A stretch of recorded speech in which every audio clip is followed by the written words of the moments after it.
ঠিকাদাৰৰ পক্ষ নল'ব। কাম বেয়া কৰিছে, মানুহক কেনেকৈ শাস্তি দিছে শিৱসাগৰৰ মানুহক। পলিটিকেলি ঠিকা ল'ব, তাৰপিছত কাম নকৰিব, তাৰপিছত আপোনালোকে ঠিকাদাৰৰ পক্ষ ল'ব, নহয় জানো? আজি আহিম বুলি কিয় নাহিলে? কি কাম নাই? পৰহিৰ দিনটোত মোৰ লগত কথা পাতিছে ফোনত আহিম বুলি, এতিয়া 5 দিনৰ আগত গা ভাল নাই বুলি আপুনি মোক কৈছে। বাকী কথা ক'বলৈ পোৱা নাই। এইটো ক'ত মাটি পোৱা নাই কওকচোন? আপোনাৰ পৃথিৱীত চব দেখি আছোঁ।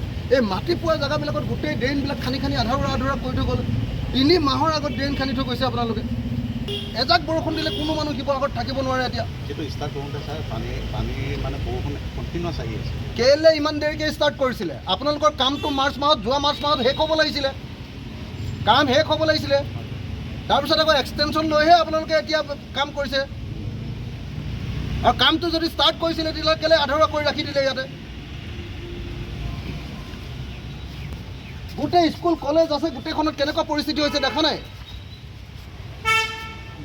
আজি ঠিকাদাৰ আহিব লাগিছিলে,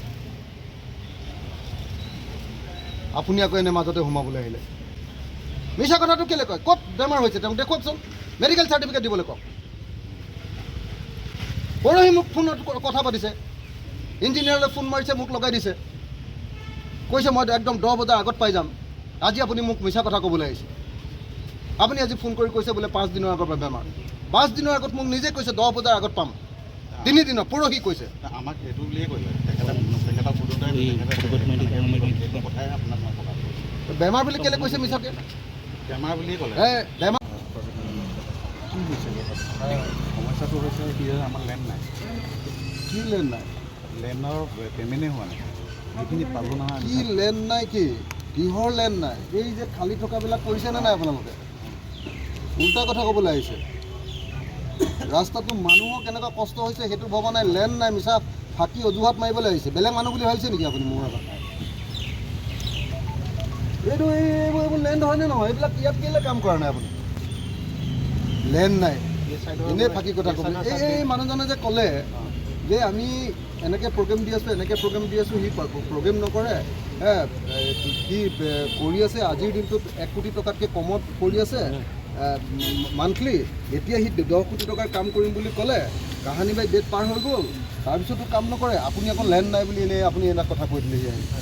নহয়, আচলতে আমাৰ BG ৰোড বুলি কয় যিটো, এই BG ৰোডটো আমাৰ শিৱসাগৰৰ ষ্টেচন চাৰিআলিৰ পৰা আমাৰ সোণাৰীলৈকে গৈছে।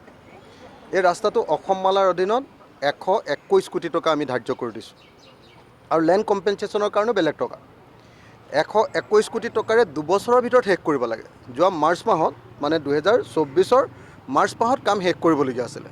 কিন্তু এতিয়ালৈকে ফিজিকেল প্ৰগ্ৰেছ মাত্ৰ 14%, 14% প্ৰগ্ৰেছ কৰি মানে পলিটিচিয়ানৰ নাম লৈ ঠিকাদাৰ শিৱ হৰলালকাই ইয়াত কাম পেলাই থৈ সদায় বেলেগ বেলেগ নাটক কৰি আছে। আগতে এবাৰ চাই লৈ মই তেওঁক কৈ দিলোঁ যে তুমি ইমান দিনৰ ভিতৰত কাম শেষ কৰিব লাগিব। গভৰ্ণমেণ্টৰ টাৰ্গেট মাৰ্চতে আছিলে, তথাপি তুমি নোৱাৰিলা, গতিকে 2 দিন টাইম লৈ তুমি শেষ কৰি দিয়া। তাৰপিছত বহুত প্লেনিং দিলে। প্লেনিং দিয়াৰ পাছত গোটেই ইঞ্জিনিয়াৰ চব আছিলে, চব প্লেনিং দিলে, আমুকৰ ভিতৰত কৰিম। তাৰপিছততো আহি তেওঁ ড্ৰেইন কেইটামান খানি লৈ পেলাই থৈ গুচি গ'ল। এতিয়া আপুনি দেখিছে যে শিৱসাগৰ নগৰখন ষ্টেচন চাৰিআলিৰ পৰা এই গোটেই পাৰ্টটো একেবাৰে থাকিব নোৱাৰা, একেবাৰে জমৰ নগৰত পৰিণত হৈছে। গোটেই ব্যৱসায় বৰবাদ হৈ গৈছে। মানুহৰ নিজৰ ঘৰলৈ সোমাব নোৱাৰে, এনেই ড্ৰেইনটোক খান্দি দিলে। এতিয়া ড্ৰেইনত বৰষুণ দিলে পানী জমা হৈ যায়, আৰু তাৰপিছত সেইটো গোটেইটো ৰাস্তালৈ আহি যায়।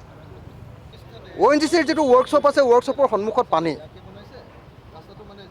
একমাত্ৰ শিৱ হৰলালকা নামৰ এই যিজন ঠিকাদাৰ, যিজনে পলিটিকেল স্পন্সৰশ্বিপত ইয়াত ঠিকা লৈছে, আৰু পলিটিকেল স্পন্সৰশ্বিপত দাদাগিৰি কৰি অফিচাৰবিলাক, ইঞ্জিনিয়াৰবিলাকৰ ওচৰত দাদাগিৰি কৰি কাম নকৰাকৈ পেলাই থৈছে। তেওঁক সেইকাৰণে আজি লাষ্ট ৱাৰ্ণিং দিবৰ কাৰণে তেওঁক লৈ আহিছিলোঁ ছাৰ্ভে কৰিবৰ কাৰণে। কিন্তু তেওঁ এতিয়া মিছাকৈ পলাইছে।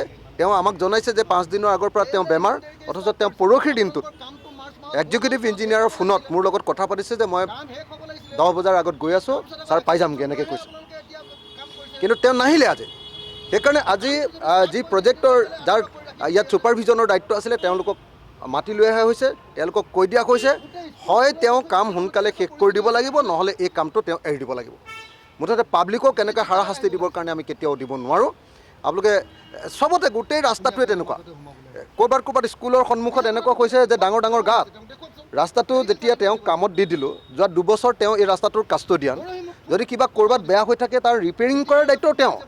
ৰিপেয়াৰিঙৰ কথাটো বাদেই দিয়ক, মানুহক এনেকুৱা হাৰাশাস্তি কৰিছে যে ৰাস্তাটো কেতিয়া হ'ব আমাৰ কোনো গেৰাণ্টি নাই। যিটো 2 বছৰৰ ভিতৰত শেষ হ'ব লাগিছিলে, এতিয়া 2.5 বছৰ হ'ল, 2.5 বছৰত 14% কাম হৈছে। আৰু তাৰ পাছত পলিটিচিয়ানৰ নাম লৈ তেওঁ আকৌ ডাঙৰ কথা কয়। মোৰ সন্মুখততো পলিটিচিয়ানৰ নাম লৈ লাভ নাই নহয়। পৃথিৱীৰ ডাঙৰ পলিটিচিয়ানৰ নাম লৈও মোৰ সন্মুখত কোনো কাম নাই।